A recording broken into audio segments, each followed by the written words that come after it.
Good morning, good afternoon, and good evening. Welcome back to another rendition of the Bros and the Berg podcast. There's four of us today. That means it's going to be a special, extra special banger episode.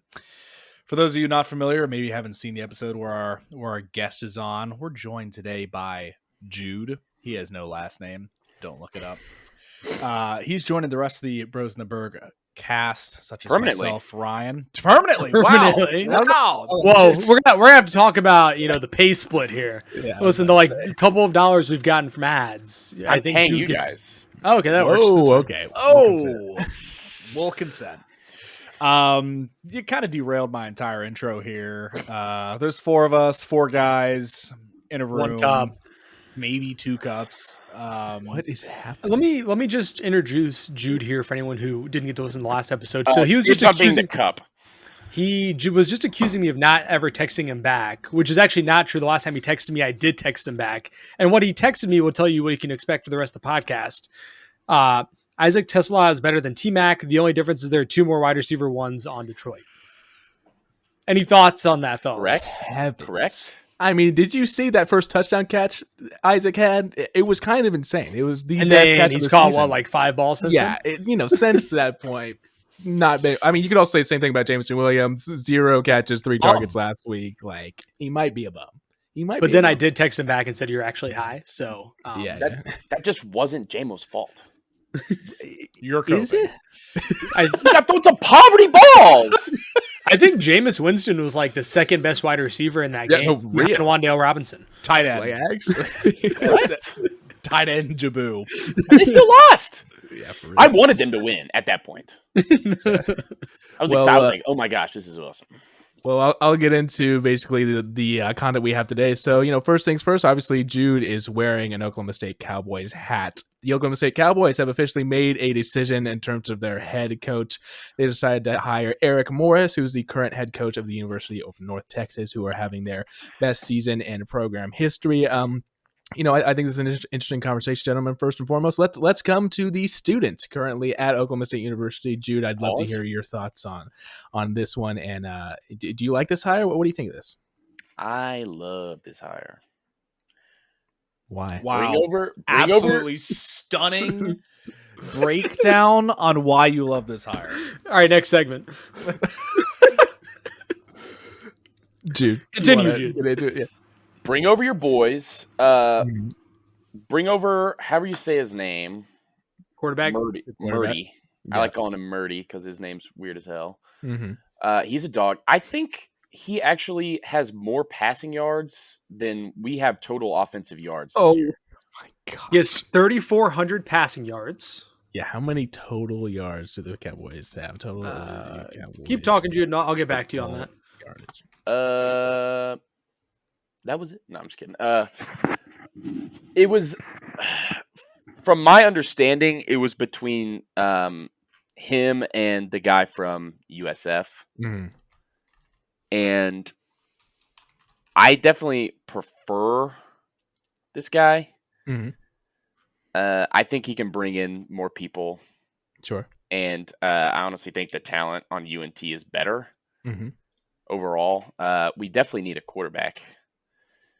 Desperate. Because Oklahoma State has a way of making receivers that no one knows or cares about into dogs.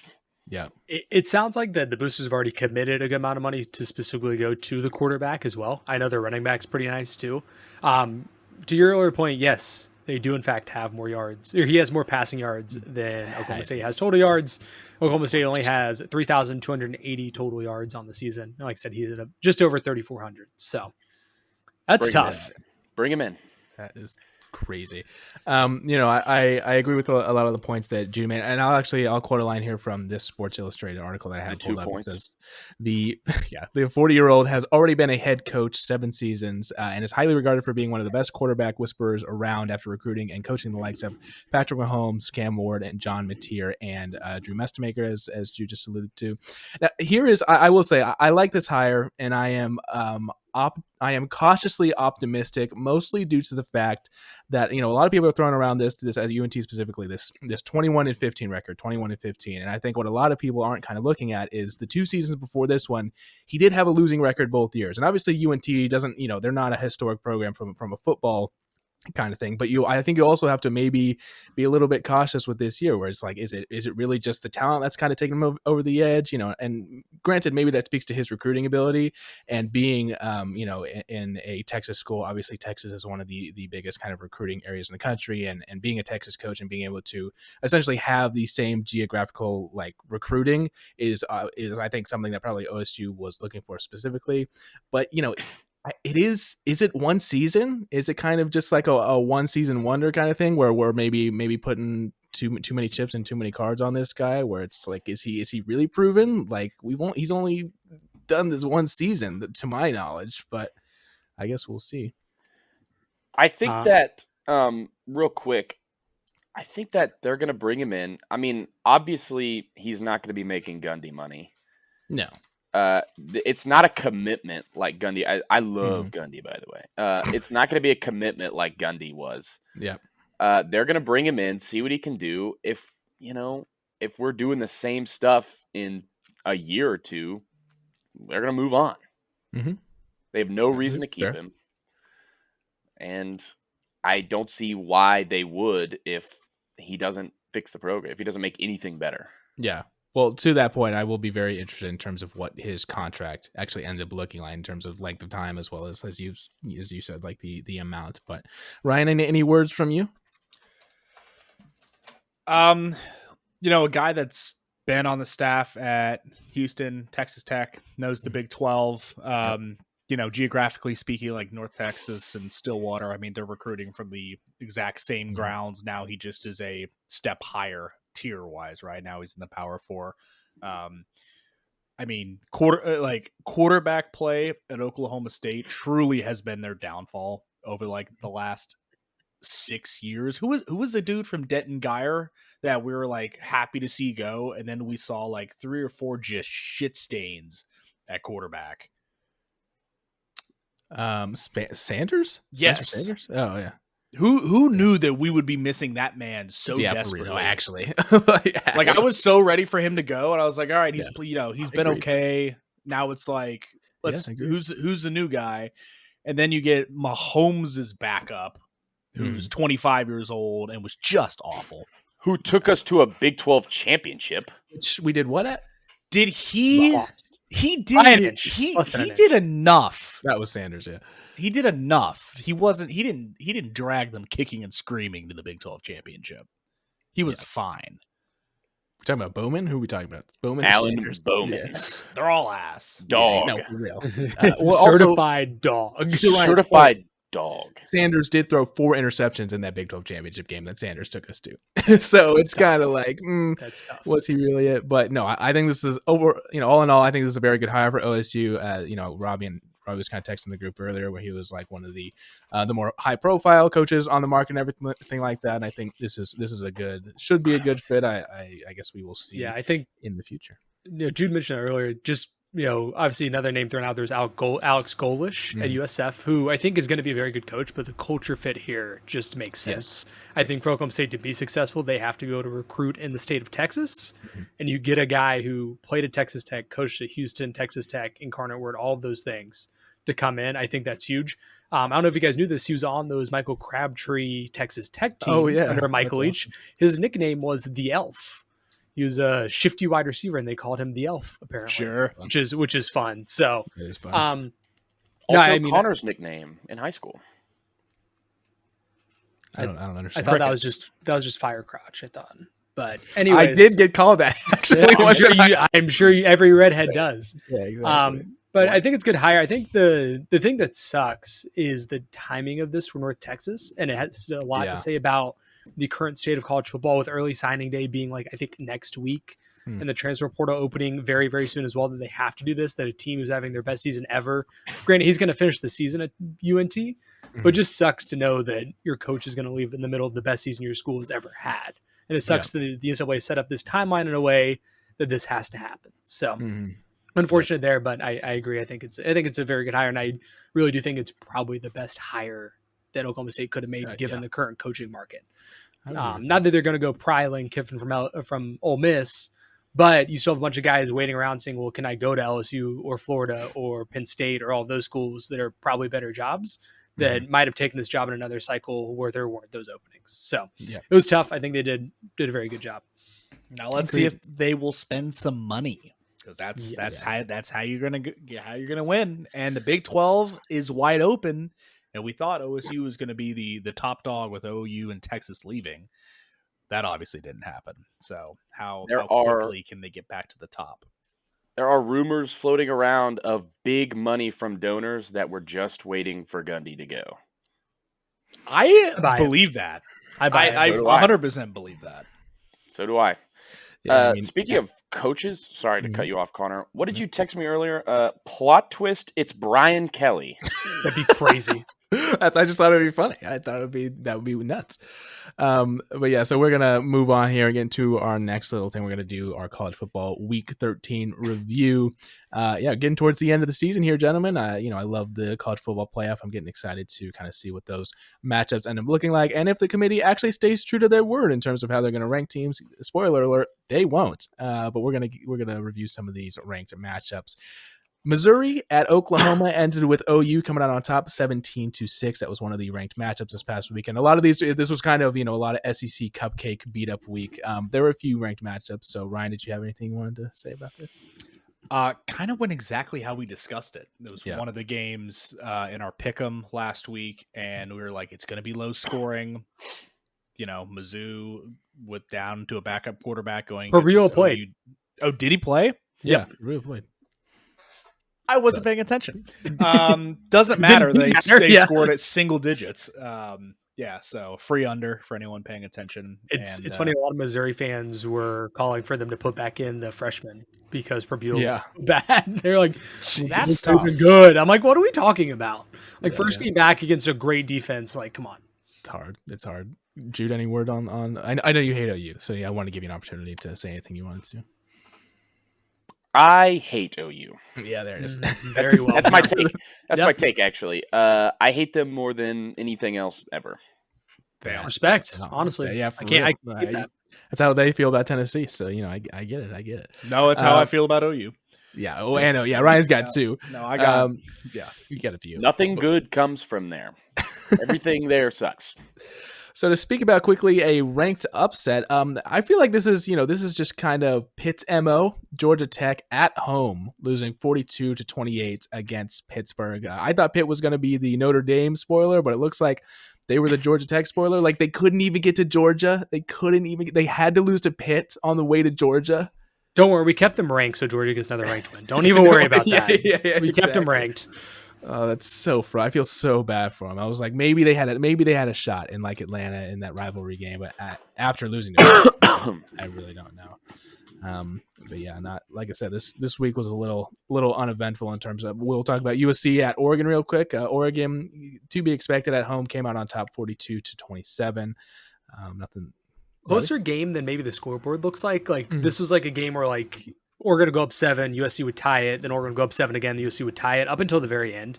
Sure. So it was definitely back and forth, but Oregon is a lot better than USC. So yeah, I think Oregon is definitively obviously one of the best teams in the Big Ten. Let's just talk about it now because I know Jude's itching at a chance to talk about one of the closest games of the season for the Oklahoma State Cowboys at UCF.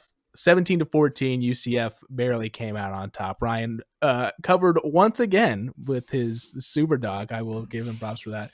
Jude, anything you saw in this game or wanted to address? We came out in the first half swinging, dude. Mm-hmm. We were ready to go, and halftime hit, and we came back out and decided not to play football. We remembered what our season was before, and they thought, let's go back to that because that works so well. And we lost. What was it like? How many yards in the second half? Was it 20 or something like less than that?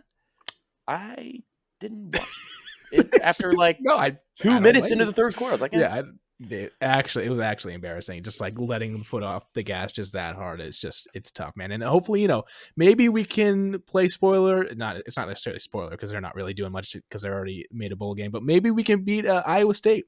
Iowa State and Stillwater. They love beating us in Ames, so maybe we can repay the favor. A little revenge. Yeah, exactly. And one of a couple other games I want to mention real quick. A few other upsets here.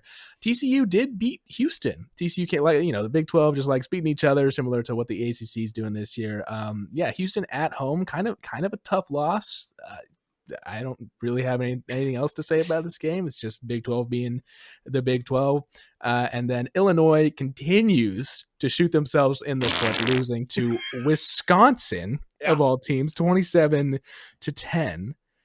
I think the bigger story here is that Luke Fickell is like saving his job somehow. Mm-hmm. He beat Washington 2 weeks ago, who was ranked. They just beat Illinois, who was ranked, and before that, they were looking bad. No, awful.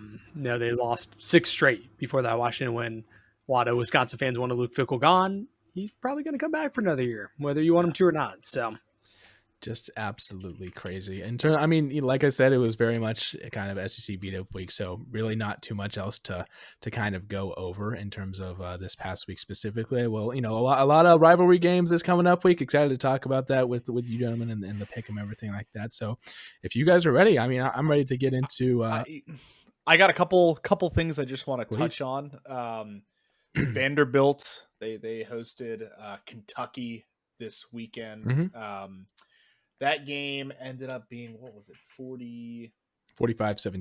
45-17 was not that close. It was like 45-3 at one point. Pavia threw for almost 500 yards. Slinging that thing. Belt to ass. It was kind of gross to watch. Speaking of belt to ass, we do have to give them some props. Notre Dame 70, Syracuse 7. Yeah, Notre Dame scored 21 points before they even took an offensive snap in this football game. Sounds like Oklahoma State, Oregon from earlier. Yeah, very similar. Little echoes of that. Not to rub salt in the wound for that. Like Jeremiah Love finally getting the Heisman respect he's due after so many weeks. And like it took this game for everybody to realize that he should be in that conversation. It's like ridiculous. Are we really giving the Heisman to Julian Sayin over Jeremiah Love? Are we really going to do that? Is he I think it's still Mendoza. Yeah, Mendoza was the favorite. But Sayin's right there, I think, last I saw. I'm kind of all in for that tech linebacker that's getting some hype. Facts. I agree. He's a dog. That goes hard. And then last game I want to mention is Penn State also kind of dog walking Nebraska 37-10. Don't look now. Penn State plays Rutgers the end of the year to be bowl eligible. That's a fun one. They're going to boat race whatever 6-6 team they play in whatever bowl they end up. So that'll be fun to watch. What a fucking roller coaster for Penn State. You come into the year, national championship aspirations, it all falls apart. And then I guarantee you a couple weeks ago, you're sitting there like, there's no way this team's making a bowl game. They can't win anything. Now you have a chance to go to a bowl game. I don't know what their tie-in is. That can be like the Independence Bowl or some shit. Yeah. Go hang out in Shreveport for the weekend. After losing to 3-8 UCLA, they're going to squeak into a bowl. And then almost beat number 2, almost beat Indiana. It's just like, it had a weird season over there in Penn State. Super weird. But to kind of touch on, I would like to go over the top 5 Heisman favorites real quick. So you just mentioned it. Obviously, we have Fernando Mendoza at the top here. Julian Sayin is currently at number 2, reportedly. In terms of, this is off of FanDuel. Jeremiah Love is number 3, just behind Sayin. Diego Pavia is the Vanderbilt quarterback's at number 4, and then Marcel Reed, the Texas A&M quarterback, is Diego Pavia is going to go to the Heisman final ceremony, isn't he? That's going to be infuriating. He's just going to keep his seat warm, brother. For sure, yeah. That's all he's going to do. Jude, can we lock in? I mean, you're staring into the fucking heavens. I have a TV set up above my setup that I use as a second monitor, so I'm looking at stats. He's locked in, right? Come on, on the stats. I could have swore I saw a pair of titties on his glasses. And... Good, we're gonna enhance that. I'm actually playing Madden. So. Jarvis enhance. In terms of the top 25, the CFP top 25 really, mostly remains unchanged, except for weirdly. I mean, I get it because Oregon had a pretty good win, but Oregon did jump Ole Miss in the standings. Oregon's at number 6. Ole Miss is at number 7. Just to speak about kind of the bottom 5 in the top 25. I always think that's fun. Arizona at 25, Tulane at 24, Georgia Tech at 23, which is kind of crazy. And then we have at 22 Pitt, 21 SMU, 20 Arizona State. Ryan, your Big 12 pick still alive. They're still alive up there. So I guess we will see. But gentlemen, I'm excited to talk about this upcoming weekend. We have a lot of rivalry games getting towards the end of the year here. Robbie, would you like to get into the pick'em? Yep, we have a couple of Black Friday matchups to discuss first. It's great that we have good matchups on Friday. Not that far away. First up, we have Clean Old Fashioned Hate, which has now been renamed to some absolutely ridiculous corporate name that I won't use. It's like the Invesco QQQ Rivalry Showdown or some shit. Won't use it. It's Clean Old Fashioned Hate. UGA versus Georgia Tech in Atlanta Friday at 3:30. Yeah. Why would you change that name? Why do it's things so have to good. be made nice? You know? Let me see. What is it called now? Especially Money. in football. Yeah. Yeah, actually, correct. Money. Here, you guys want to hear the full name? It's real bad.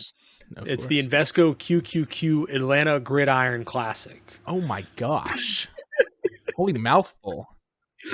That's so bad, dude. That's so bad. At least they added Gridiron Classic. That's cool. Just to make sure It's not, though.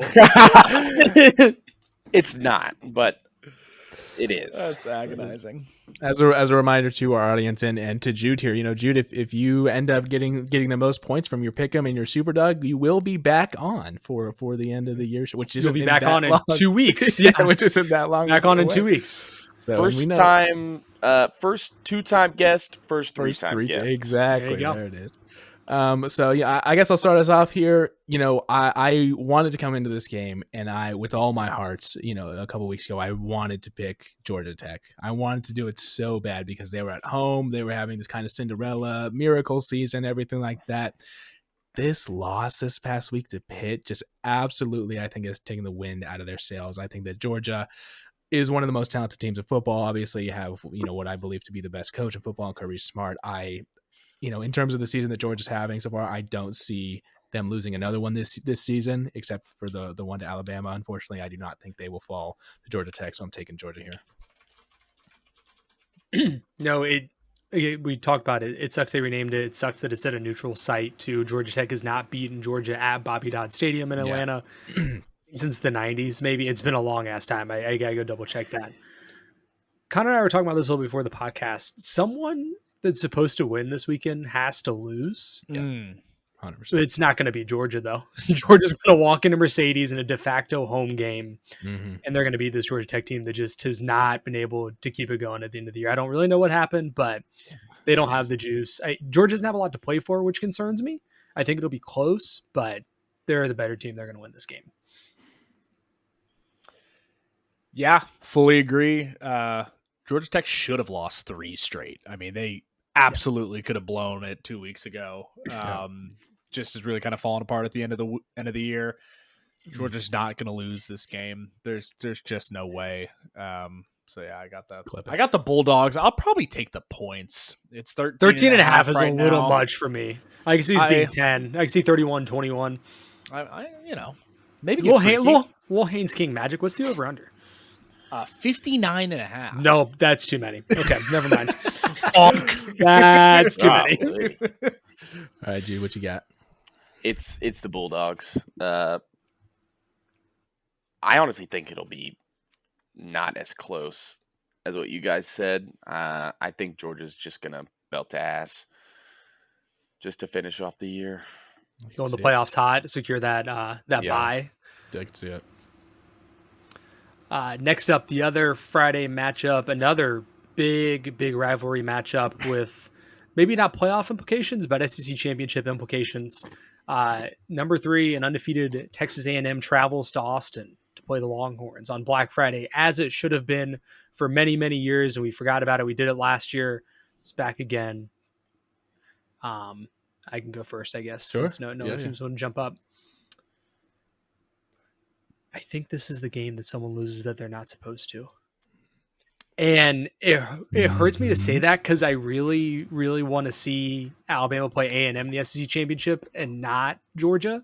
And if A&M loses this game, it's more than likely, actually, it's guaranteed to be Georgia if I'm not mistaken. But Texas is good enough to beat A&M. A&M, had that weird game against South Carolina. They probably should have lost. Had a nice little bye week last week with Samford. But I do think Arch is finally maybe putting it together, question mark. It feels like he's playing better than he was, at least. Yeah. And at home in Austin, it'll be rocking Friday night. I think the Longhorns pull this one out.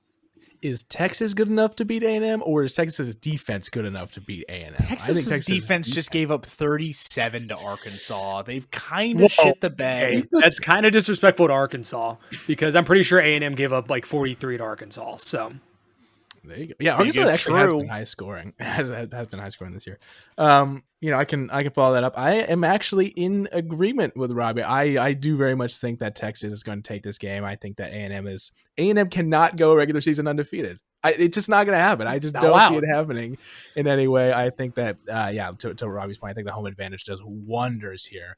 I think that Art's been playing better. I think that Texas defense is obviously, still pretty elite, all things considered. And I do think that A&M will trip on the 1 yard line. And I think the Longhorns will pull this one out. I agree. I love the Horns. Hook them. Texas all day. They're going to win. Saying hook them in the OSU half is I know, wrong. it's crazy. It's wrong. Crazy. Come on, baby. Ryan? There's no way we're doing a clean sweep. No, dude. Oh, we're cooked.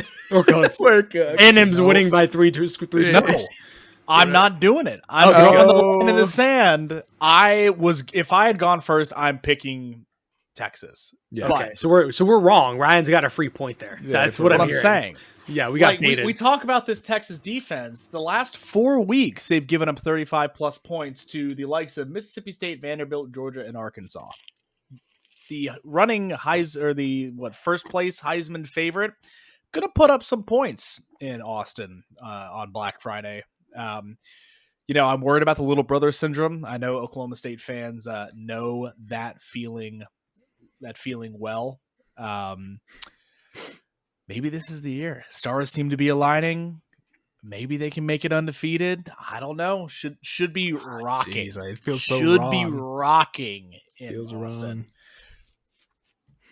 Wrong. I did realize I need to throw a shout out real quick that we did not go through our standings beforehand. I'm glad that Ryan picked the other way because we're all trailing him and we need to make up some points. So current standings, Ryan has 44 points. I'm at 42. Connor is at 37. Connor needs a Superdog win this week and needs it badly. I think, if I'm not mistaken, Ryan went 2-3, but hit his Superdogs, got 3 points. I think I was 3-2, did not hit the Superdog. And then Connor actually went 4-1, but then did not hit the Superdog. So Connor did pick up a point on us last week, but there you go. I'm glad that Ryan went the other way. How many Superdogs has Ryan hit in a row? It's like 4. Yeah. Wait, I'm gonna go back and double check the stats for next week too, and I'll let you guys know the Superdog overall records and things. That'll be interesting. Yeah. I'll spend some time on that this week. Nice. Next up, a game that's gonna have a lot of eyes on it because Ryan Day simply cannot beat the Michigan Wolverines, but Ohio State goes to the Big House to play Michigan in the game at noon Eastern time. Big noon kickoff. Honestly, this is the one big noon kickoff I'm okay with. It feels right seeing Ohio State and Michigan play at noon right after Thanksgiving. That just feels right. But I do like a snow game, like a noon snow game. Ohio State. There is an 80% chance of snow on Saturday, and it's going to be like 20 degrees in Michigan. Cinema. That is awesome. Big also the football. Also, the snow is not supposed to start until 2, so we're going to get a fourth quarter. The snow comes in. I'll be going to my TV. It's all over my screen. Yep. Ryan, I would love to hear from you first this time. Michigan can't do it again. Right? Keep chewing, big back. Let's go. Spit it out. Isn't this what we said they last can't year, keep getting away with it. Ryan Day, I think, actually gets tarmacked. No, he gets tarmacked. No, he doesn't. Last year we could have said it. This year, there's no way. How many games in a row has Ryan Day won? And if they've gone undefeated since they last lost to Michigan, right? 15 games. They won 4 in the playoff and then 11 in a row this year. Yep. So it's Ohio State. There's no way it happens again. I know. It can't. Right? I am inclined to agree with my brother. I do think that the Ohio State Buckeyes will finally pull this one out coming off of a national championship. I mean, we say this, people say this every year, and we said this last year, and obviously we were proven wrong. It's kind of like the Kirby Smart had, Alabama is his kryptonite, where it's like Michigan is Ryan Day's kryptonite. It's the same idea. I don't think this Michigan team. I don't know. Ohio State to me is so like far and away the best team in football that I just can't see Michigan having a chance. I know we're gonna get clipped, but like I gotta take Ohio State. There are 6-year-olds in Columbus, Ohio, who've never seen Ohio State beat Michigan. They've seen them go to 2 national championship games and win one, but they've never seen Ohio State beat Michigan. That is crazy. That's gonna change this weekend. It's tempting to go Michigan because it's in Ann Arbor. It feels like it's gonna happen. Also, there is a scenario where Michigan and Ohio State actually play each other again in the Big Ten championship game. Would feed families. I think Purdue has to win, Washington has to win, and Michigan has to win. And if those things happen, then we get Ohio State, Michigan in the Big Ten championship in a rematch, which would be awesome. It's not going to happen, but Ohio State's going to win this game. They have to. We'll talk more about the Big Ten championship next week, where I think Ohio State might slip up a little bit. But this week, I got the Buckeyes to win. I changed the hat for this. I hate Michigan. I can't wait to see them lose. They suck this year. All right. Paul Bunyan should have gone back to East Lansing, but he didn't. They're going to eat shit this weekend. You heard it here first. You heard it here. Usually eating shit's reserved for Pitt. We'll allow it. My girlfriend's extended family is all Buckeye fans, and last year they all always get together to watch the game at one of the cousins' house, like really big houses or whatever. And that's when I was introduced to everybody on that side of the family. And then Ohio State went and shit the bed, and everyone was in a vile mood. So hopefully it goes a little bit better this year. You know what's a crazy stat is Michigan actually has a winning record in Columbus. They're 30, 27, and 2 all time in Columbus. That's wild. And Ohio State's one of the. I mean, they're both one of the winningest. I mean, the Horseshoe's one of the hardest places to play, and then actually at home, Michigan's 33 and 24 at home, which is crazy. Yeah, crazy. Anyways, next I went there over the summer. Sorry, no, good. I went there over the summer, and it's bigger than I thought it was. I knew it was big. Yeah, I went to see it. It's way bigger than I thought it was. It's something about the shape and then the way like the horseshoe ends, like it traps in sound too. There's like this whole thing about it. The big house is weird too, because the big house is massive, but it's like sunken down on the ground. It's like you pull up to it, like it doesn't look that big, but then you realize how far down it goes into this like hill. It's super interesting. Yes. But anyways, next up, not a game you usually worry about on rivalry weekend. But this one's a little bit important. We have Vanderbilt traveling to Tennessee to take on the Commodores at 3:30 Eastern time. I mean, Jude's the only one who hasn't gone first yet. I got no idea on this one. It's the Vols. I just don't see them losing. I don't see it happening. Vanderbilt's fun and all, but at the end of the day, they're still Vanderbilt. Robbie? Not so fast. It's really just not so fast. Vanderbilt is actually that good this year. I fully believe that. As much as I really don't like Diego Pavia, the person, he's a great quarterback. It's going to be hard in Knoxville to win. Tennessee's actually favored by 3.5, but I like the Doors here. Give themselves a chance, just a chance, to still make the college football playoff. They need a lot of help. They probably need Alabama to lose. They probably need Oklahoma to lose. They probably need BYU and Utah to lose. But it's not out of the question yet. I think they go in and they beat the Vols. Ryan? It's the Commodores, baby. This is the best they've been in a long time. I think Tennessee is still overrated at 19. They have not looked good this year. And, Vanderbilt has been competitive in every single game besides the Alabama game where they kind of got away from them. They easily could have beat Texas. This should be a one-loss Vanderbilt team that has looked impressive in pretty much every game besides the one in Tuscaloosa. They could have, they could have beaten Alabama in that game too. Like that was like not Yeah. by any stretch of the imagination out of their grasp there. Tennessee's best win is Not Florida? good. Yeah. Maybe like that might have been their best win of the year. By 3 touchdowns. That's their best win. It's like a 3-win Florida team. I'm taking the Commodores in Knoxville.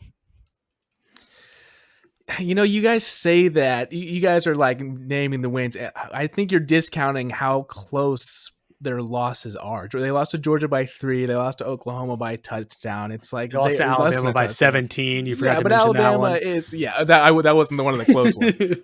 But to be fair, I totally understand where you guys are coming from. Vandy is probably the more talented and better team consistently through the season.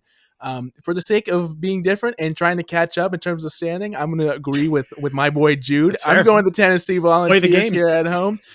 So yeah, hopefully they'll come out on top. Vanderbilt. So that's all I'm going to say. Last up, the most intriguing game for this podcast of the weekend.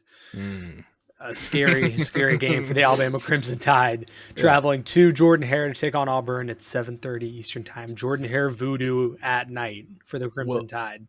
We'll let the Alabama boys go last, guys. Auburn is terrible. Auburn, this game's but it's scary. Auburn is not a good football team.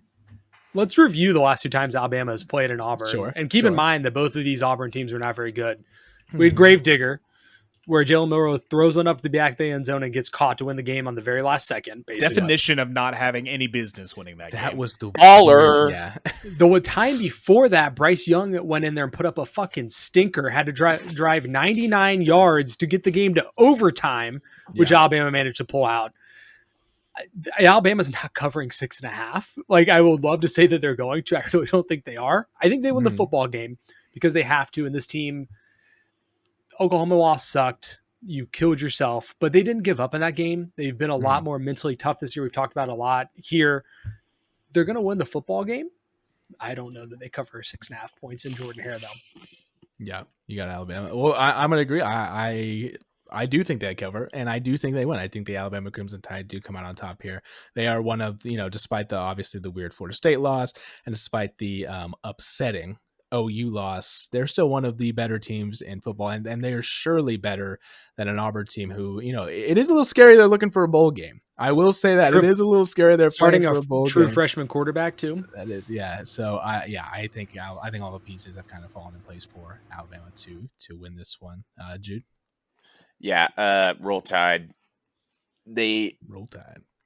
They can't go to 9-3. No, yeah, and they know that. And they're going to go in there with, intent. And I think they're going to put up a good football game. So I'm taking the Tide. Ryan? I wonder who Ryan's going to pick.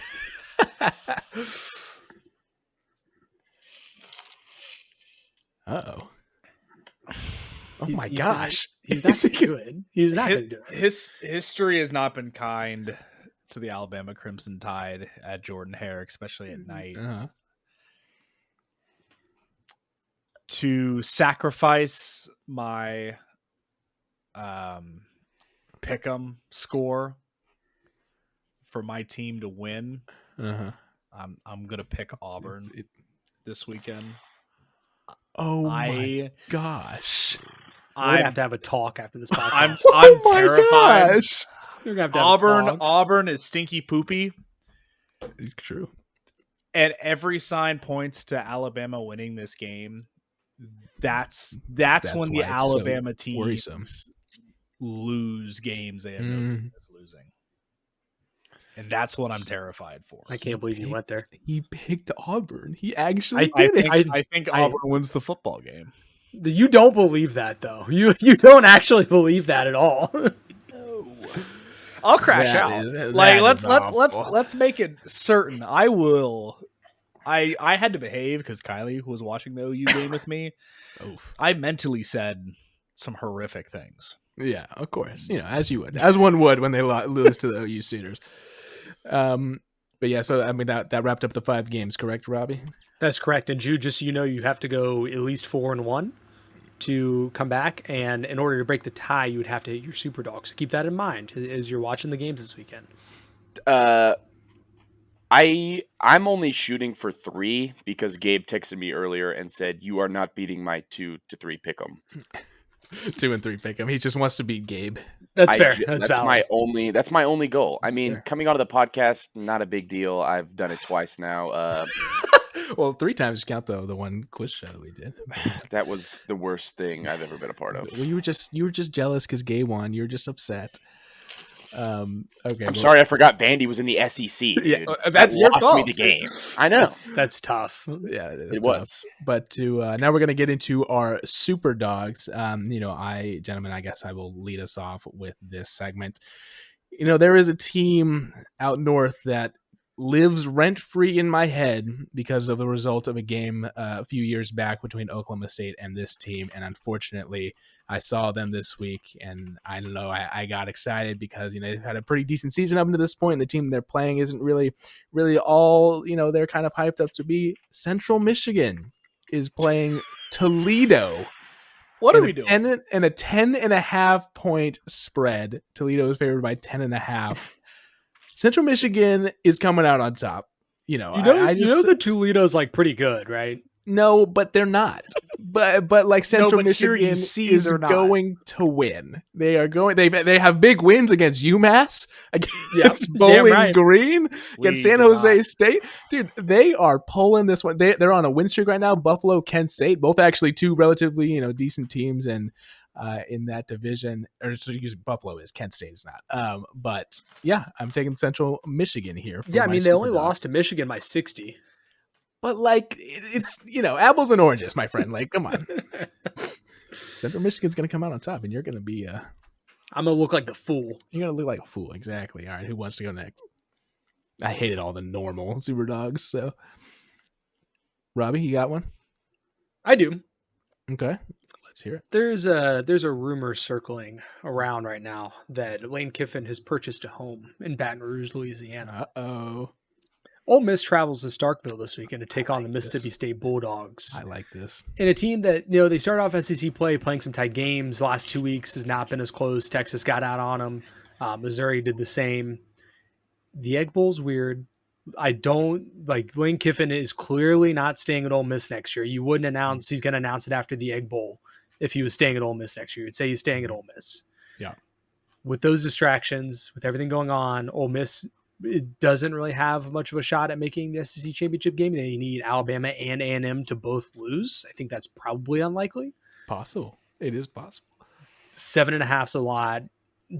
Mississippi State maybe doesn't win the game, but I think it's going to be tight, especially at home. So I'll take the Bulldogs plus 7.5. I like that. I do have to give props to Mississippi State for having a line that close while being 5-6 against a top 10 ranked opponent. And like you said about Auburn, they're playing for a bowl game. Yeah, exactly. Sorry, Ryan, didn't mean to interrupt you there. You looked like you were ready. No. I want to go back to the well. he won't do it. Do it. But I'm not doing it But against good Iowa luck charm, State. because we played better. But a good luck charm. You're still not winning games. Yeah, but at least we're not losing by multiple scores. We're losing by 3 now. Or because you're playing your fellow basement dwellers in the Big 12. I know.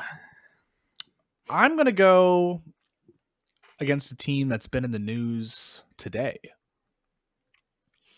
Going against a team that is fighting for bowl eligibility. And that's a 3-touchdown dog. Okay.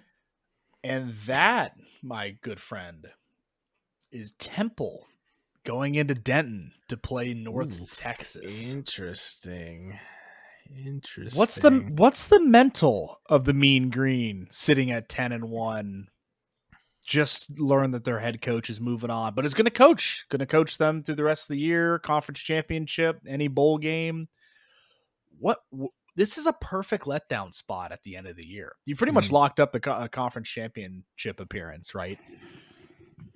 You know what happens? Do you lose a stinker to middle of the road Temple? I think Temple covers. I think just to clarify, I have Temple plus 20.5. Are you okay with not having the 21? Of course. All right. Just got to make sure. Crazy. I don't know. We'll see.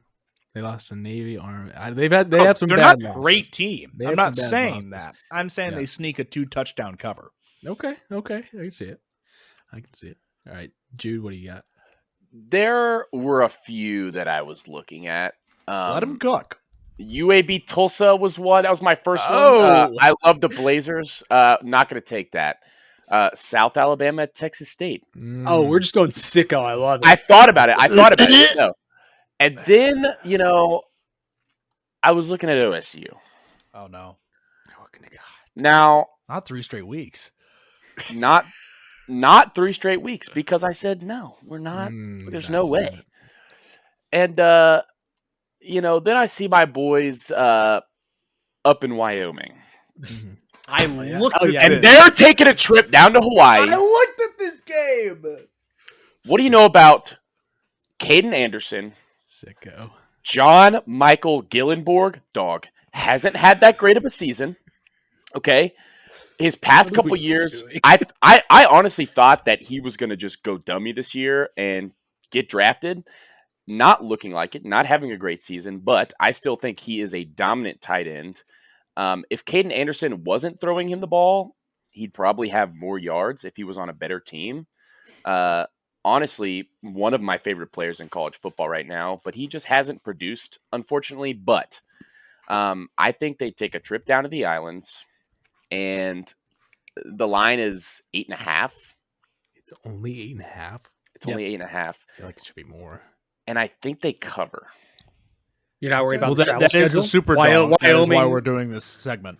Wyoming Exactly. to Hawaii. You're not worried about the travel schedule there? Yeah, it's No. All right. No. All right. I like my boys down there. Jude clicked on the schedule for this week and scrolled as far the way down as he could, and then picked the first team he saw. Ladies and gentlemen, let me walk you through Wyoming's last 3 losses. San Diego State, Fresno State, and Nevada, 13-7. Yeah, Wyoming is stinky. Nevada. The offense is not great. They put up a combined 17 points in 3 games. You know how Wyoming honored retiring Josh Allen's number? 13-7. It's by scoring 7 points against Nevada. If you can't pull it out to honor the best player you've had to go through your program, Ever. You're not, Probably will ever have. you're not rolling into Hawaii and covering 8.5 points at an 11 p.m. Eastern kick. Good Christ in heaven. That's only 9 p.m. Eastern kick in Laramie, so. But they do. But They're going to do it. But they do. But they're going to do it. Jeez. Sturr Jr., what do you know about him? Dog. I get this feeling that Jude, it doesn't really matter if they're good or not. He just calls players dogs because he knows their name, and he's like, dog. What's the player he likes? He just likes Let me go through Chris Durr Jr.'s stats right here. Interesting, though, this did open at 10.5 and has moved to 8.5. So maybe some bettors are with Jude on this one. They know.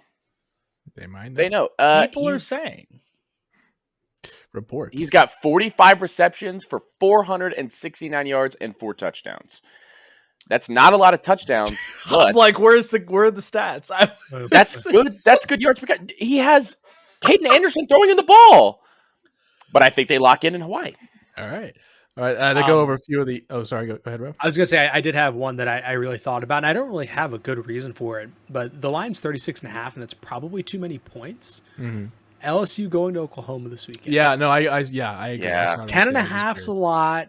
There's going to be a game this weekend that makes no sense. We're kind of due for one. LSU has looked awful since Brian Kelly got fired. Like, they definitely didn't play any better since he got fired.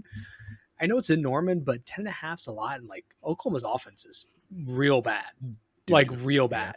So. Yeah. That's not my Heisman. I said it from the beginning. To go over some of the games, the other games that we didn't mention, Arizona State are rivalry game, also in a relatively big Big 12 matchup this coming up weekend. We have Miami and Pitt facing each other. Maybe Pitt plays spoiler once again in the ACC. That's kind of a big game with decent implications. Washington looking to maybe upset Oregon. Some people are looking at the game and being like, is that a kind of a trap game for Oregon? Everything like that. Virginia Tech and Virginia, obviously another rivalry game, UCLA and USC. A lot of these games should be exciting this weekend. I think it'll, like Robbie said, something will not make sense this weekend. One of these games is going to be kind of a can't forget the Egg Bowl. Egg Bowl on Friday night. Ole Bowl. Miss is favored by 7.5 there. Noon kick. I don't remember the Egg Bowl traditionally being a noon kick. It's on Friday though, isn't it? Yeah. yeah. That's what he said. Yeah, no, that's weird. Yeah, Okay. Yeah. usually a night game. That is weird. My favorite segment when we talk college football is highlighting the cheapest game that you can potentially watch this weekend. So let's go take a journey to the Northeast. If you boys had to guess, it's the ACC. It always is. It literally always is. An absolute putrid mess for $3 on the CW network. We could go watch a game at the JMA Wireless Dome in Syracuse, New York, to watch the Orange host Boston College. What the fuck? Why is it not the Carrier Dome anymore? Hold on. There's bigger issues here outside of that. When the fuck did it become not the Carrier Dome, and who made that decision? Because that's not right. And I have a bone to pick with that. This is like the crypto.com from Staples Center. It's the Staples Center. I don't want to hear crypto.com anything. It's the fucking Staples Center. $3. Ladies and gentlemen. That's whole dollars. outrageous. You couldn't pay me $3 to go to Yeah, I would not football watch that game. And if you wanted to pony up a little bit more, $6, you can go watch the Illini host Northwestern in Champaign, Illinois. I might watch that game. Or I'm trying to what else? Or do we got perhaps here? you want to watch a ranked team this weekend with a team that has a chance to go to the Big 12 championship game, by the way. Travel to Lawrence, Kansas for only $7. You can watch the Utah Utes. Jude, trip? Utah versus Kansas? For people that are saying things are too expensive, Look it at these costs tickets. you less than $10 to go sit and watch 18 through 21-year-olds just run into each other. And That's 4 hours of entertainment. That's $2 an hour. Where can you find this man right here? He said bust. He means it too. He means it. All right, so we're gonna move on from that. We're gonna get into the NBA before wrapping up with some of our NFL stuff and a bracket. The Oklahoma City Thunder is still the best team in the league at 17-1. The Detroit Pistons, the second best record in the league at 15-2. How are we feeling about those Pistons this year, Jude? We're so good. You are. We're so good. We're so back. I totally watch basketball all the time. I've seen all the games. Dude, the East, some tough opponents. I mean, you might wrap it up this year, though. I mean, most of the teams at the top are currently in the West. I mean, you guys are far and away currently the best team in the East. It's not really Listen, close. we own the Mavericks, and the Mavericks. Who owns doesn't? Mavericks right Listen, now. but the Mavericks own the Thunder, so technically we True. own the Thunder. There it is. You We're better. We're better. You know Kate what Cunningham is amazing. Correct. You know what Brian? the most disgusting part about the Mavs' first 20 games this season? What? You traded Luca? They've only had 5 away games. Yeah, They've that is played at actually home nasty. for 75% of their games so far. And they're 5-14? That's actually awful. That makes me want to. Are you Right. shitting my dick? I wish. I am not. Okay. Yeah. So kind of Anyways. the standings, are relatively the same. I will, I got to shout out the Toronto Raptors at a record of 13-5 in the East. I don't think a lot of people kind of expect them to be where they're at, but they have had a very good season thus far. Brandon Ingram averaging 22, 6-4. He's playing exceptionally well in Toronto. So shout out to them. Wembanyama continues to be one of the best players in the league. San Antonio at 11-5. It's scary what he can do at his size. Golden He's State, so good. yeah, it's ridiculous. Golden State Warriors have a winning record at 10-9. Steph Curry trying to work a little magic maybe for his last few seasons, or with Steve Kerr's last season in Golden State. In terms of his contract year, might be up. Curry's averaging almost 30 points a game.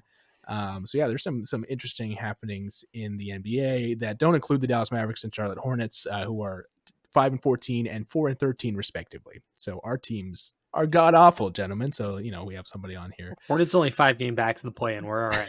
We're still there. The NBA MVP odds currently are Jokic at +150, SGA at plus 160, Luka Doncic at plus 450, Giannis at plus 1800, Tyrese Maxey at plus 3300, and Cade Cunningham at plus 5000. So interesting. Hey, Con Knipple, the current favorite for Rookie of the Year in this. He's the only good player right now. The only good player, right? Yeah. That is a fair point. Clutch Player of the Year, Jude. Cade Cunningham is currently the favorite in Clutch Player of the Year. Do you care? He's so good. If I knew where my Piston shirt was, I'd probably still not wear it. Yeah, but you know, damn. I But love basketball. You did what in your cup? Name that movie. Yo, That was funny. Connor, name that movie.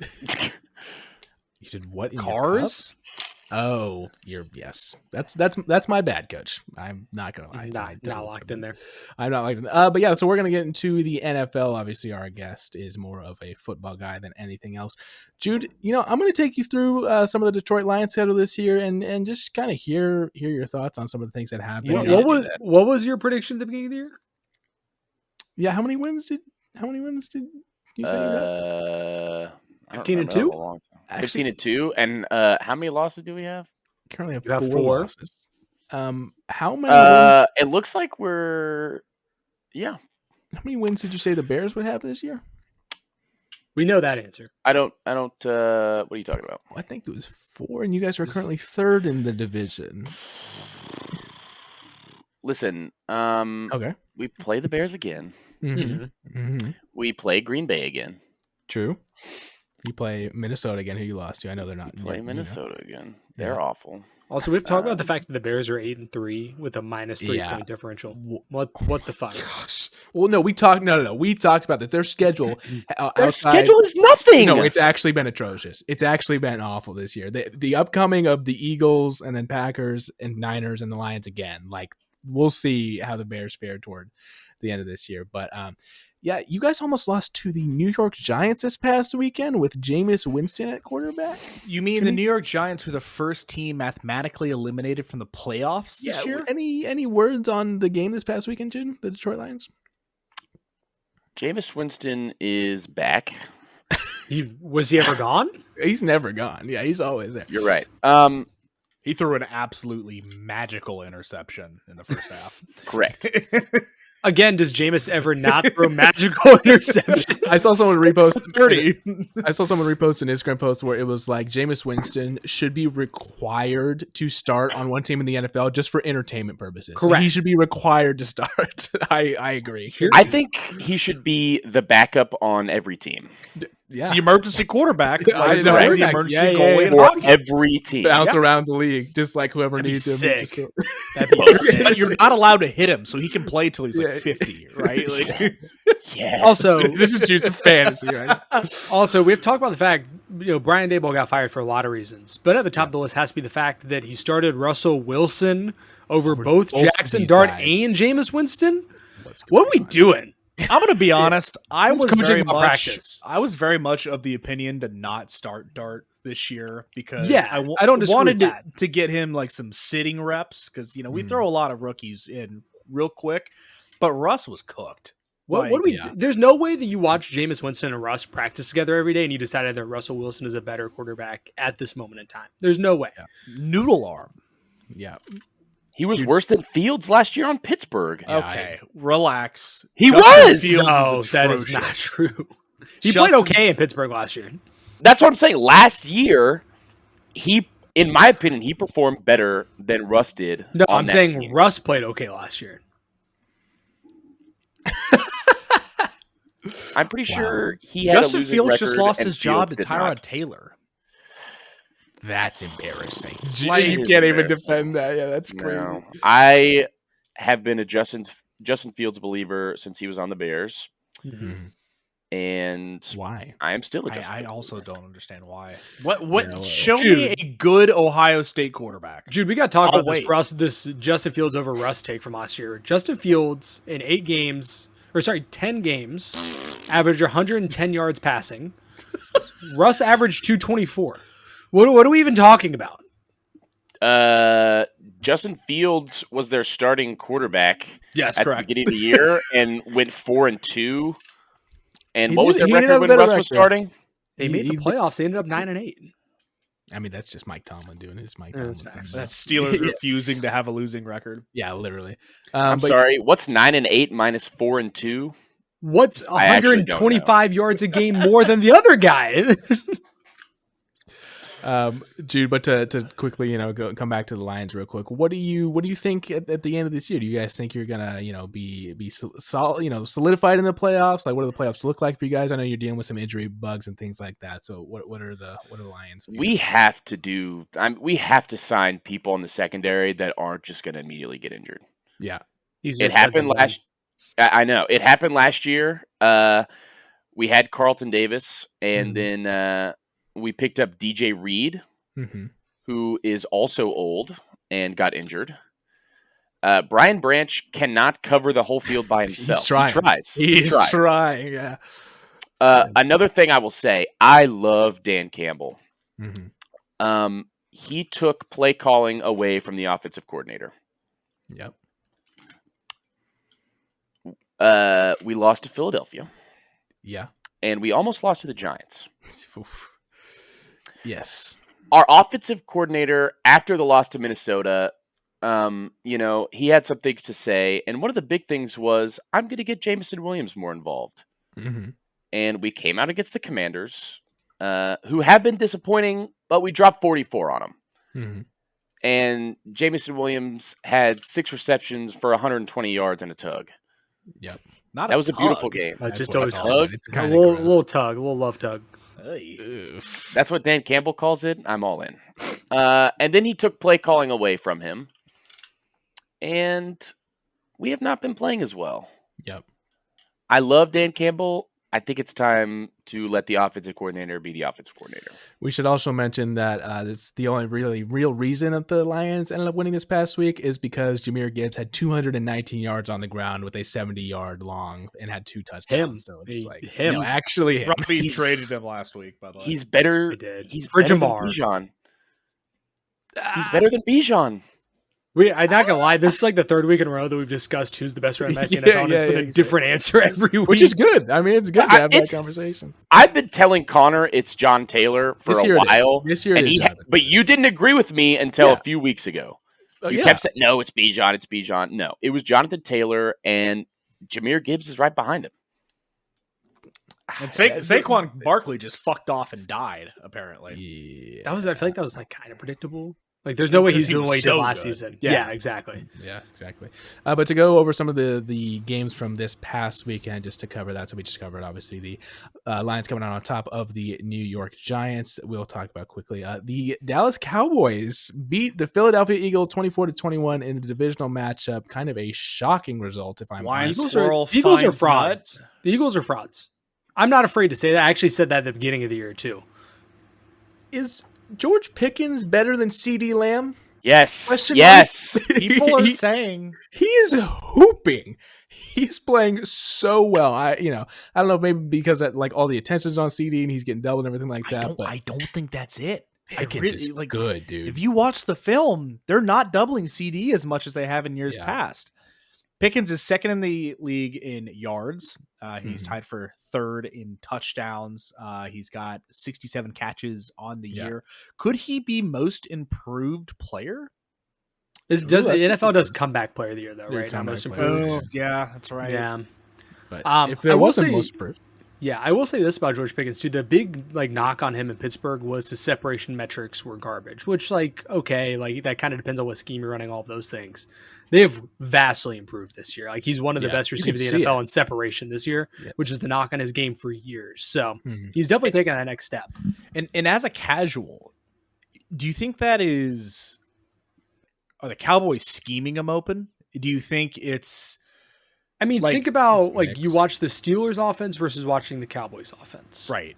It's very different route trees. Yep. yeah, I think that's a big part of it. I think he's also just improved, to be honest. And also it helps when CeeDee Lamb is on the other side and there's a Yeah. little bit less attention on you. When he was on the Steelers, it was him, and that was it. And Dak might be the best quarterback he's played with? Question mark. Is Yeah, Definitely I was is. like, Yeah, I'm trying to remember. yeah. Did he have like Yeah, far and away is because it was Okay. like weird, like Mason Rudolph, Kenny Pickett Right. Pickett. rotation Ew. going on. Like, no, yeah, definitely is. To go back to your point quickly, Robbie, about the Eagles being overrated. What is it this year? What's going on? Is it Jalen Hurts plays? Is it Saquon Barkley's fall off? Nick Sirianni? Like, what do you think? I think it's they keep losing coaches, right? You keep losing coordinators. You keep Kellen Moore's gone. I think that's a big part of it. Like, I look at the schedule again, and the reason I think they're frauds, right? They've lost some kind of questionables. They lost to the Giants, which is weird. Yeah. They've had a lot of one-score games, but that's also like kind of what the Chiefs have done for the last little while. Is they just like win one possession games. So maybe they're not.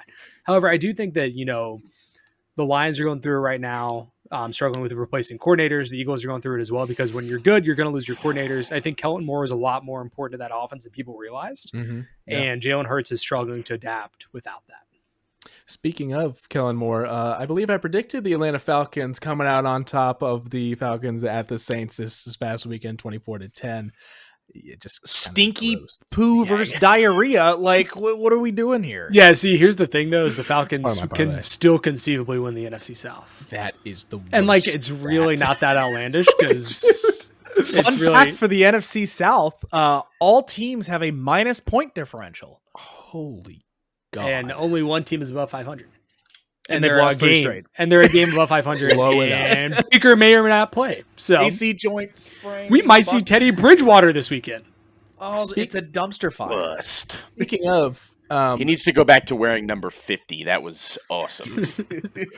I think I realized that's why I don't like BYU because their quarterback wears number 42, and that's not okay. Like, Bear Bachmeier is a dog, dude. Okay. 47 is awesome. 47s. That's even worse than 42. Holy shit, that's terrible. No, absolutely not. 6'7". Right, stop! No, damn it! Cut that. Cut that. Actually. But speaking of Baker Mayfield, they played the Rams this past weekend. The Rams came out on top, 34-7. Are the Los Angeles Rams the best team in football? No. Let's relax. They might be. Yes. No, they might be. Yes, Matthew Stafford is arguably the best quarterback in football right now. Which is I said arguably. May and Stafford are currently playing the two best playing quarterbacks right now. It's May and then it's Stafford. No, it's not that much of a drop off. I might not have known ball. He is 30 tutties and 2 picks this year? Yes. That's what I'm saying. I didn't think I think he should be leading MVP odds now. Right, he's like playing out of his mind this year. It's actually did he go above May? Matthew Stafford is minus 200 to win the MVP right now because of that plus 225 because of this past weekend. Mostly 34 points on Tampa Bay. Who let Unk cook? No, like actually. Well, there was a really interesting video I saw today on TikTok where there was this guy who was talking about obviously Stafford being on those terrible Lions team and stuff. Everyone used to say he was kind of a stat patter, like he couldn't win games. Where really a lot of it just came from the roster around him being so bad.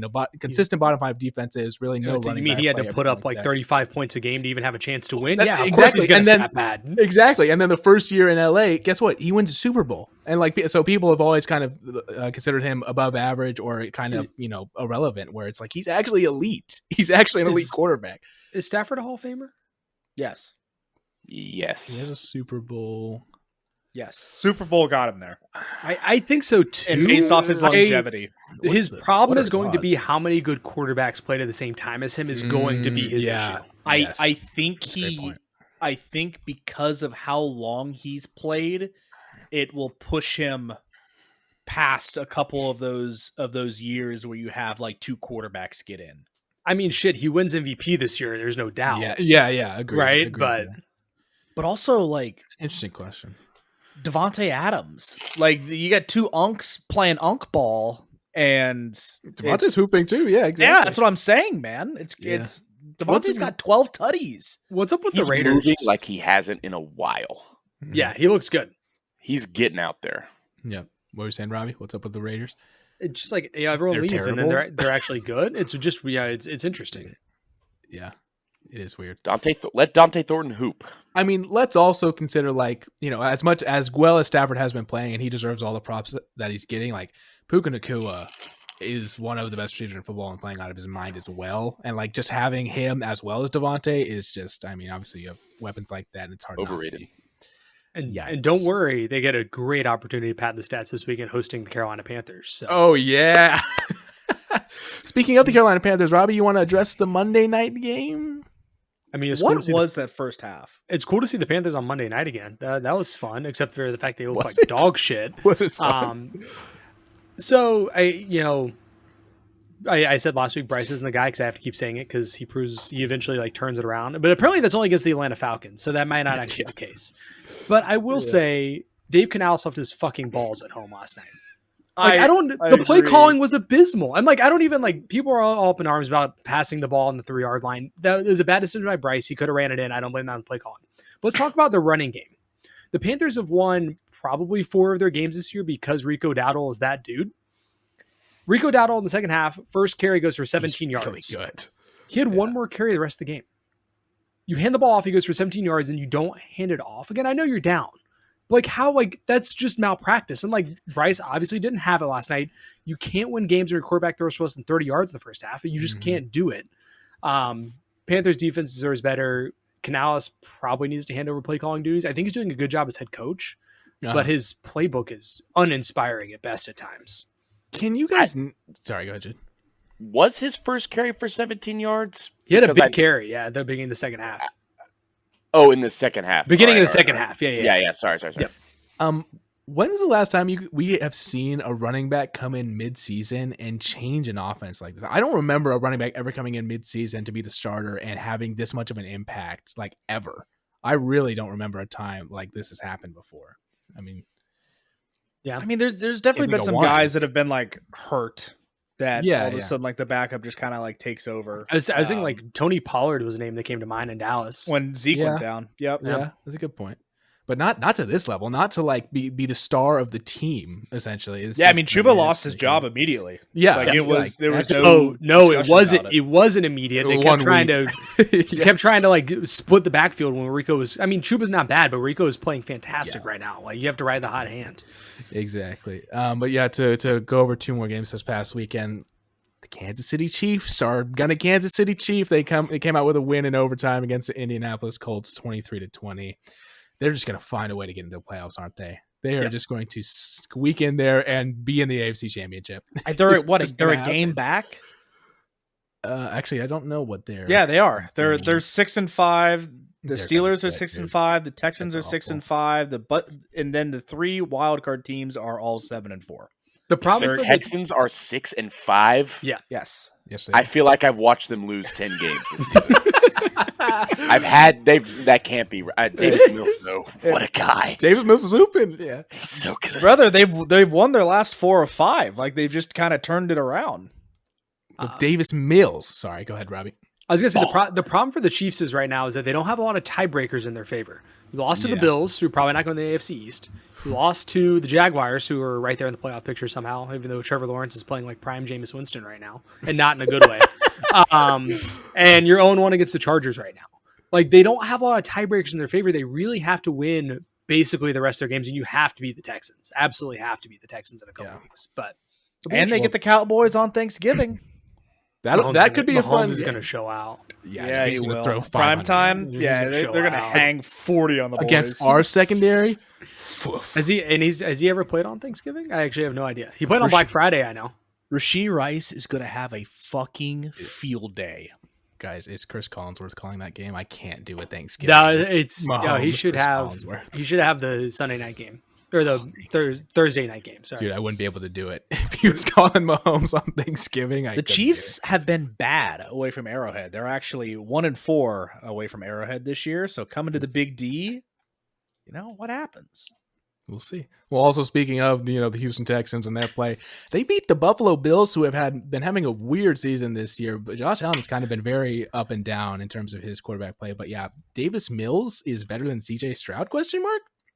He didn't play that great in this game. Yeah, but he's winning games. Why is he more mobile than CJ Stroud? Let's discuss who won this game, because it sure as hell wasn't Davis Mills. It was the Texans. Will defense. Anderson.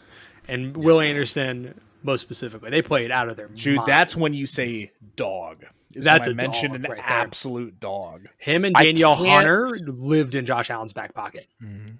I can't give Gabe that happiness. That's fair. Because I know that, he's the guy, the only person that's listening, and I can't make him happy. Well, I'm not okay.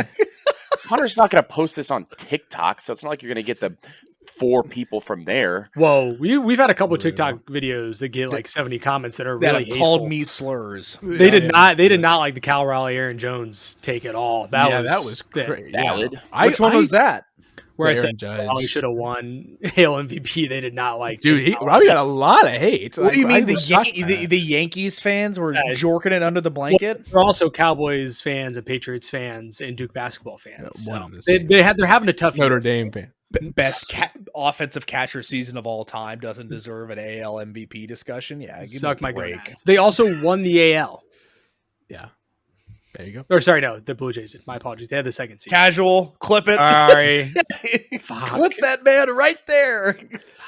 In terms of this past weekend, I mean, that kind of wraps it up in terms of things I want to mention. There are a few games that don't mean as much. We will quickly preview and then do a quick bracket, and then we will be out of here. Packers at the Lions. Jude, how you feeling about that game this upcoming weekend? Is this a Yikes. must win? Or is it a Lions. Keenan? Thanksgiving Day. Yes. We need to win this game to Big if true. correct. To really have a shot in the division, Mm-hmm. because I just think that the rest of the Packers and the Bears, they could pull out some more wins on their schedule, and the Vikings, they beat us because we're awful, but they just beat up on the Vikings. I mean, Mm-hmm. JJ So- McCarthy is ass. he's so. I said it. We I have said it, said for it the on season, this podcast so He's many awful. times. Ryan did say it. Ryan we has been let saying him- it forever. We let him. hoop He's not against even a us. merchant. He's not even a Jettas merchant. He's just ass. Jude, It's- do you think? Oh God, Ryan, finish your statement. I have a question for Jude. I was just gonna to touch on the Lions for our folks listening. The Lions do not play a team with a current losing record for the rest of the year, so it does not get easier with the Packers on Thursday night. Go ahead, Robbie. Jude, do you think that Dan Campbell has considered scoring more points than the other team in order to win the game? You're a Panthers fan. Damn. Hey, we're 500, baby. He just got done eviscerating Canales, so I mean, he can take criticism of his own coach. Looking back at Lions history, at least we are winning right now. At least we're winning more games than losing. That is true. That's big if true. valid. Yeah. If we could sneak into the playoffs, we'll probably lose in the wild card because we have no secondary. But I don't know. It's kind of been a weird season. I mean, it's looking like this. It's like the end of last year has just come back with all the injuries. I mean, Hutch is here, but you can tell that his play has decreased. Even though you could tell over this season he's getting better, but he's still just not like as fast as he was. Yeah. He's not getting off the line as quick. I also have realized that they're not playing him inside as much, which they used to a lot, and he cooked off the inside when they'd rotate him around. Mhm. But I think that, he's going to keep getting healthier. If we can get some of those secondary guys back, I know DJ Reed played a few snaps, I believe, in the last game. And I could see us, if we beat Green Bay, we can beat Dallas. Los Angeles, yikes. They are scoring 50 points on us. We could shit on Pittsburgh. Minnesota's awful. We're not letting them win again. And then You say that. and then Chicago, 4-win Chicago. 4-win Chicago. Age like milk. I just don't think we let Ben Johnson beat us. There's too much hate. There's too much hate for Ben Johnson. Yeah. Is hate the right word? Is Yes. there? Yes. Dude hates Yes. Dude, the Lions fans hate Ben Johnson. Why? For leaving for a Because- head coaching job? There were multiple other places that wanted him, and it was the fact that it came out that he had already discussed with the Bears midway through last season that he was going to coach there. Sounds like he's wheeling and dealing. I respect it. I'm about to say, I mean, I feel like For it's pretty sure. commonplace now. But a division rival is awful. That is tough. That is tough. But But were there better coaching jobs than the Bears? I know it's the Bears, but like talking about big markets with teams that have some money to spend, like Chicago's got to be up there. Vegas wanted him. Dude, it's the Raiders. Geno Smith. You want to go coach a Geno Smith? He wouldn't have brought in Geno Smith. What have he brought in? We would have just started Kenny Pickett. Someone else. Yikes. Traded for Kirk O'Baines. He might have Oh. traded for Kirk Cousins. I love I that. wouldn't be surprised. And I hate him for drafting Colson Loveland. That's fair. That's reasonable. Guys, hear me out. Here we're talking about quarterbacks moving around. Jameis Winston on the Panthers next year. Yes. That could be I fun. love it. We That could be fun. I love it. we were watching the opening beginning of the game last night, and it was Bryce and the Panthers walking out of the tunnel, and Kylie was like, "Is that Andy Dalton?" I'm like, "Yes." Great pull. Cincinnati's Bengals legend is still in the NFL. He's honey. around. He's kicking. He's big washed. He's oof. Yeah, he's big not. wide. He's Yeah, awful. he's sitting behind Bryce. That's a good point. Let Bryce Young hoop. I So- texted Robbie this last night because we were watching Bryce in warm-ups, and again, Kylie loves watching football. It's very entertaining. And she said to me, she was like, "How tall is he? He looks so tiny." I'm like, number one, honey, he's an inch taller than me. Number two, I texted Robbie. It's like, hey, do you ever think about the fact that that's how we would look on the NFL field if we Yeah. were less fat? And, you know, Yeah. 5'10" Like- and a half. Bryce and I are the same height. is he 5'10" and a half? Do we believe 5'10" and a half? I think he's in cleats. I think he's between you and I, Please. if I'm going to be completely honest. Somewhere in the middle. Can he put risers in the cleats to see over the O-line? The pick he threw in the People have end been asking. zone was because he couldn't see over the offensive line. He did not see that DB lurking there. I did see some people throw out, the Panthers could bring in Kyler Murray next year, and we could put Bryce Young on Kyler Murray's shoulders and put a trench coat around them. And then we might Still be couldn't cooking. see over the O-line. Still couldn't see over the O-line.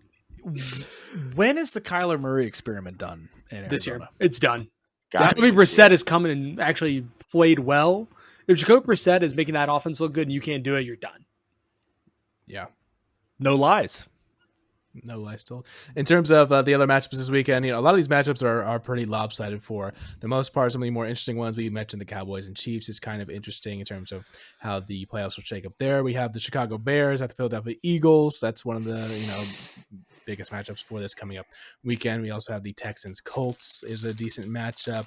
And the Bills Steelers, I believe, is really the only other one that's not either really bad teams playing each other or pretty lopsided in terms of from a record perspective. So some interesting matchups. Obviously, I think there'll be fun games Thanksgiving Day. Bengals Ravens, I don't think it's going to be a fun game with Joe Burrow. If Joe Burrow was I think playing, it could might have be been a a fun fun game. game. Yeah, but Jamar Joe Chase Flacco. might get 25 targets. Why, Flacco why is are we better starting than those Joe Burrow. jokers? Why is Burrow playing?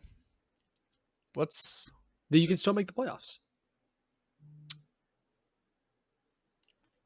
You can do it with Joe Flacco. He's a dog. yeah, that's what. Yeah, exactly. 3-8 Exactly. Cincinnati is going to make the playoffs? They still can't. Are they mathematically They are eliminated not yet? mathematically eliminated. outrageous. Yeah. Connor, before we go to the bracket, we do need to quickly touch on college basketball as it is feast week this week. A lot of tournaments going on, a lot of fun matchups. In terms of ranked matchups this week, so far, Iowa State beating St. John's by a point at the Players Era Festival.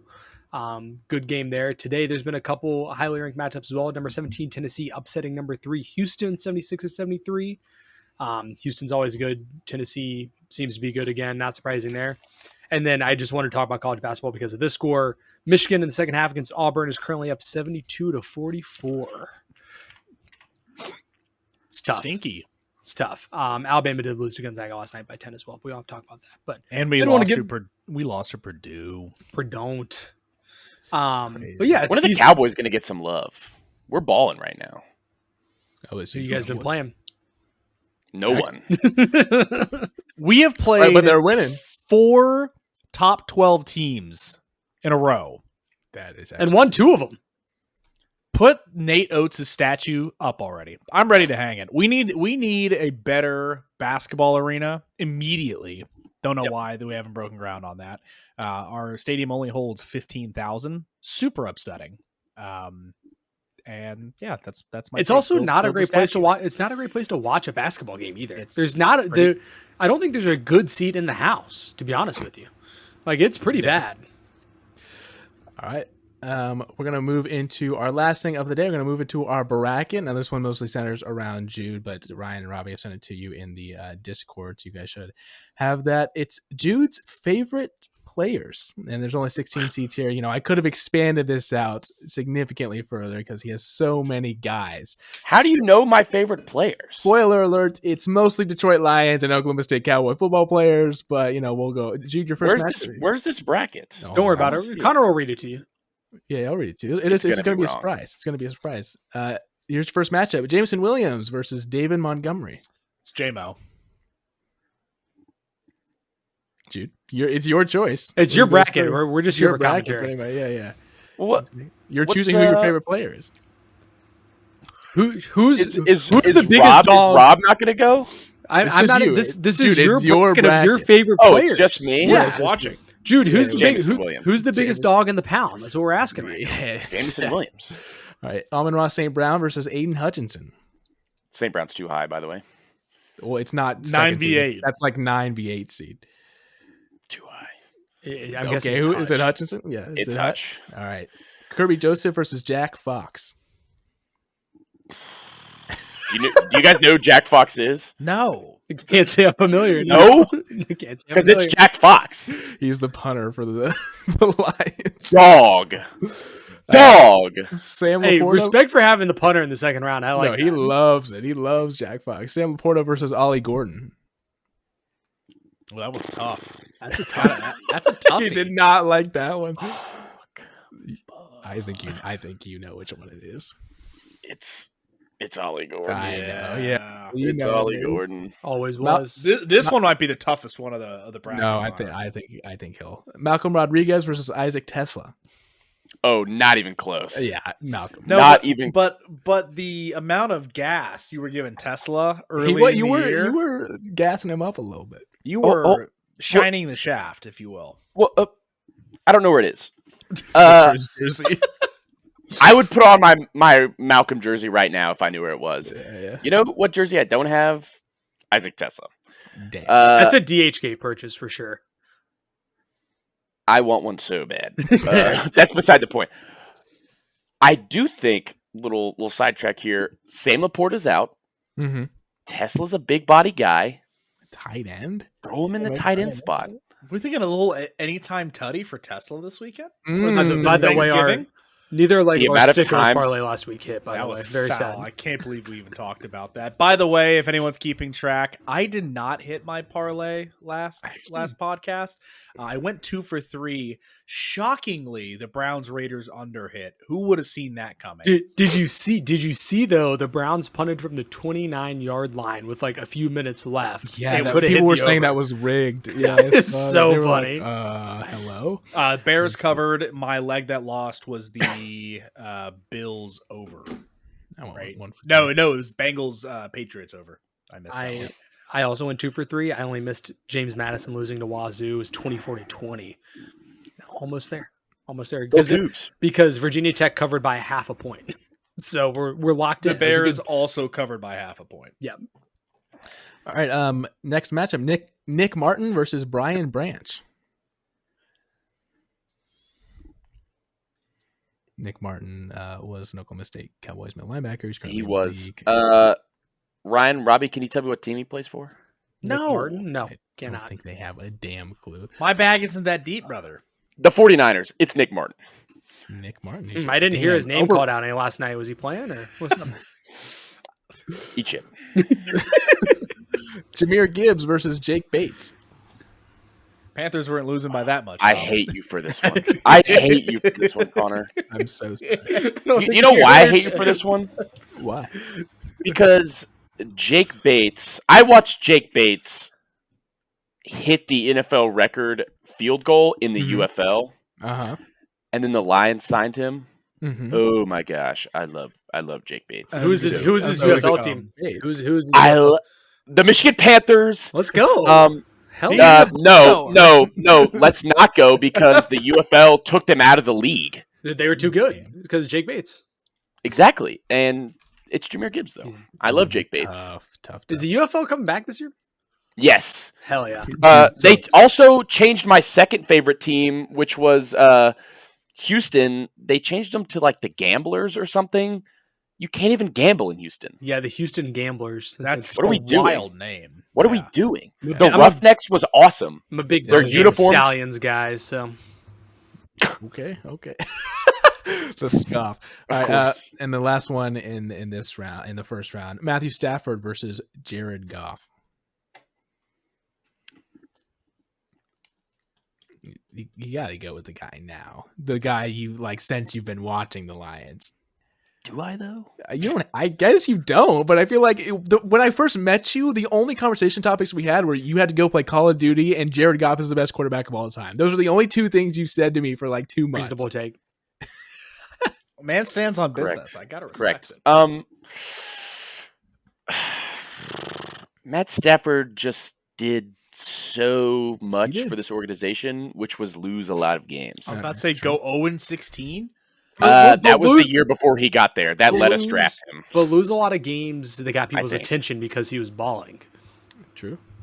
He was also throwing to some dogs. Well, I was gonna say we're Golden through the first round here. Lions fan? Megatron? Yeah, we don't have First Megatron. receiver we name when we I talk said about Calvin Johnson. who said Brandon Golden Tate. I did. Pettigrew? That was the second one I said. I said Calvin Johnson and Golden Tate. Nice bag pull for Brandon Pettigrew. Good work. Bust. But Lions tight end. we do Bust. talk about the Calvin Johnson isn't in the top 16 here. Jude didn't watch him. I don't know. Jude, would you That's- consider him one of your that's 60 harsh. favorite players? His jersey's hanging in my closet. Okay, that's a miss on my part. Yeah, I mean, Connor there's spent mostly a current guys. lot of time in there. My favorite Christmas movie is what year was that? Did Calvin Johnson make a Christmas movie that I missed? Am I? No, but we played the Eagles in the snow, like blizzard game, lost. But I watch that every year. I see. Absolute I, cinema. I thought there's I like a love it. Calvin Johnson, like the Shaq movie where Shaq's a genie, and there's like a Calvin Johnson Christmas movie where he's like Ebenezer Scrooge, and I just missed it. That would have been a deep pull, but Awesome. I would turn that on Immediately. like at my wedding.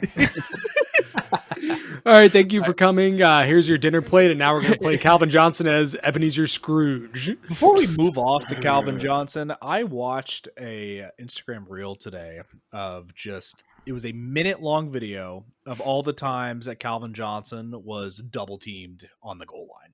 It was Oh, just it's him, one absurd. side of the offense, and he's got two corners on him. Was it That's every time? And pretty much, yeah. And So- he's just mossing random NPC NFL corners. I mean, you guys know that he has the The receiving NPC yards record in the corners is NFL. tough.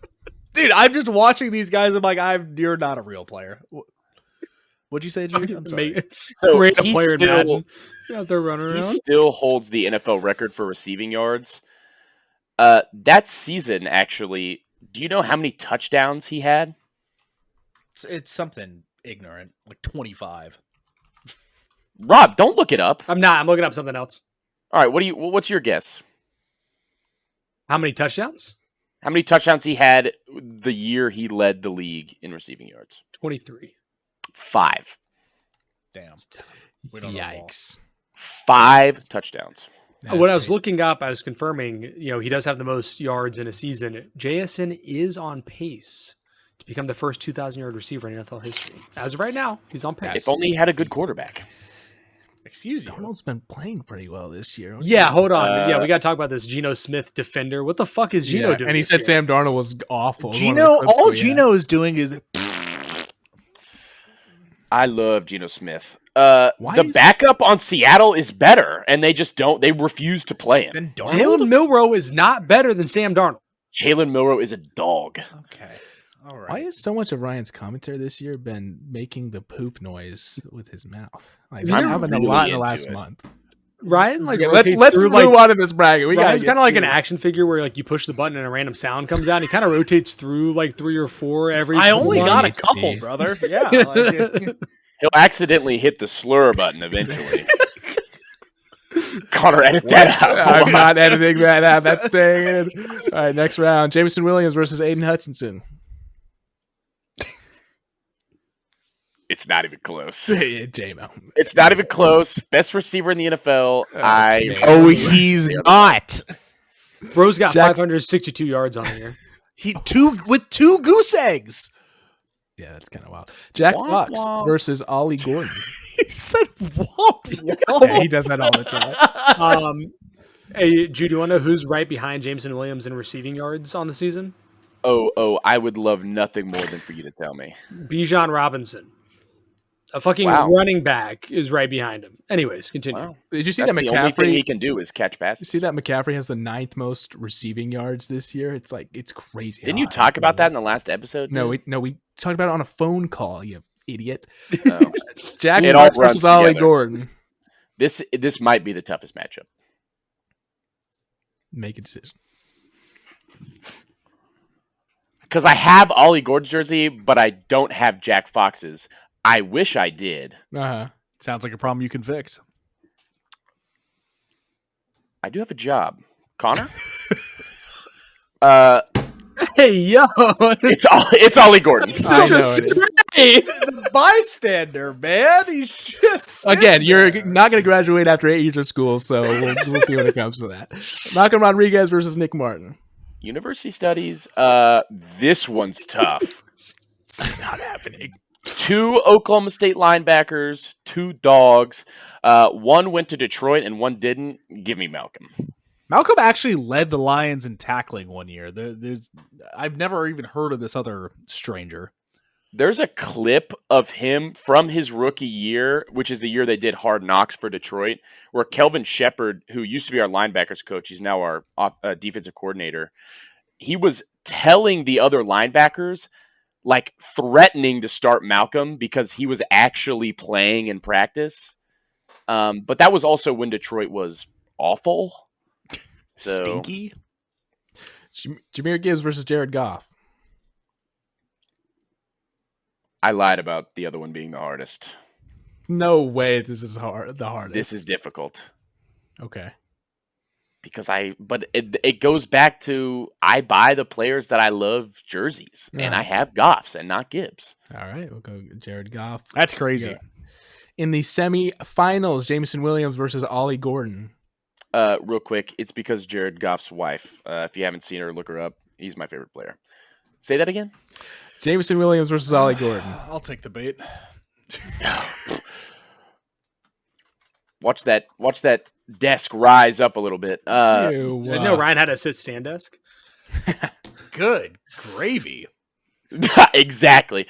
Connor, this one's tough because I love Ollie Gordon. Mhm.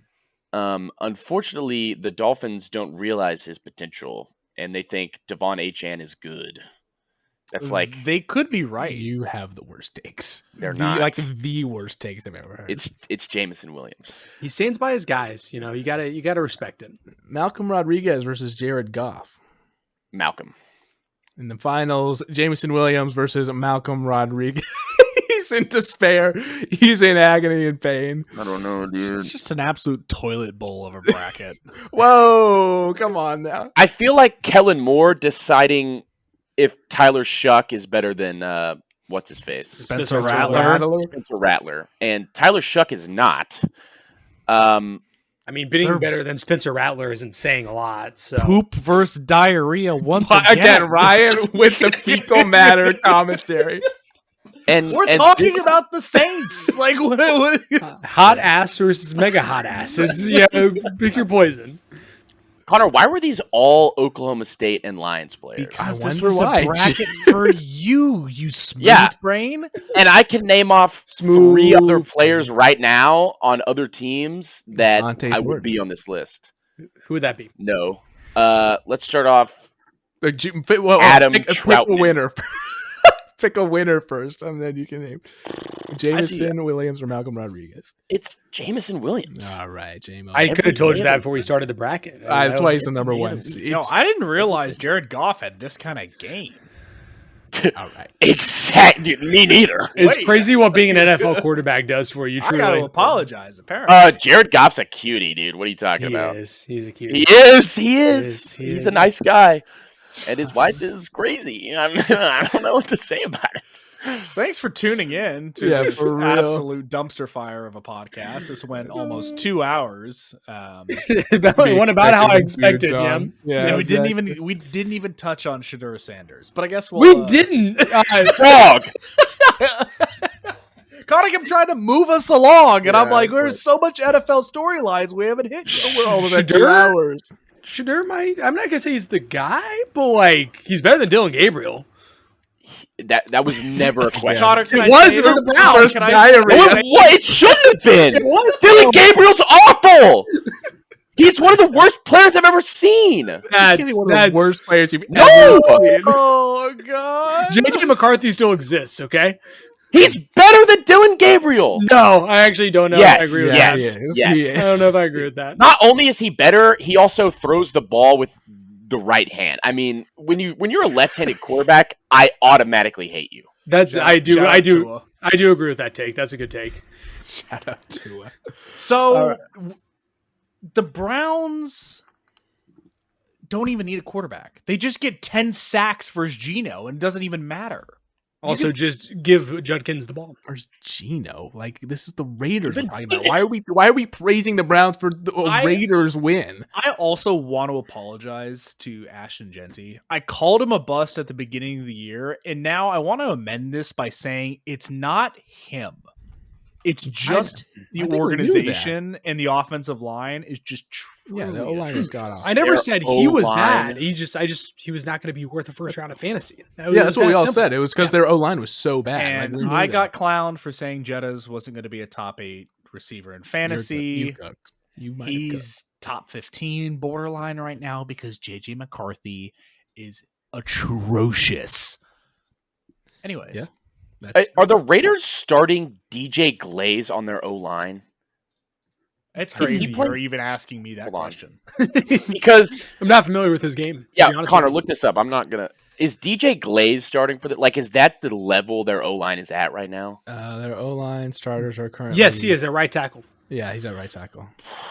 Oh my gosh! I don't even know. I just by your reaction. Have you ever seen DJ Glaze play football?